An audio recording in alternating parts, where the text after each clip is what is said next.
ఈ రోజు మద్యపానం కూడా సార్ దయచేసి మద్యపానం అనేది నిత్యావసర వస్తువు కాదు సార్.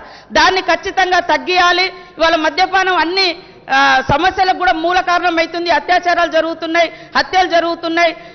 ఇంతకుముందు మనం ఊర్లలో పోదామంటే నైట్ టైం కొద్దిగా భయం ఉండేది సార్. ఇప్పుడు డే టైంలో కూడా ఎప్పుడు పడితే అప్పుడు అందుబాటులో ఉంటే తాగుతున్నారు. దయచేసి నేను అసెంబ్లీ ద్వారా ఒకటే కోరుతున్నా ముఖ్యమంత్రి గారిని, మహిళల జీవితాలు బాగుండాలన్నా, కుటుంబాలు ఆర్థికంగా ఉండాలన్నా కనీసం ఆ షాపుల వేలను తగ్గించండి సార్. 5 to 10 ఈవినింగ్ 5 to 10 పెట్టండి సార్. అది నిత్యావసర వస్తువు కాదు. ఎప్పుడు మీరందరూ మనం అందరం పెళ్లిళ్ళ కాడ, పేరెంటల కాడ లేదా ఊళ్ళలో పోతే పని చేసుకోవాల్సిన వాడు దుకాణాల కాడ పోయి ఉంటున్నాడు. ఈ రోజు మద్యపానం కూడా సార్ దయచేసి మద్యపానం అనేది నిత్యావసర వస్తువు కాదు సార్. దాన్ని ఖచ్చితంగా తగ్గియాలి.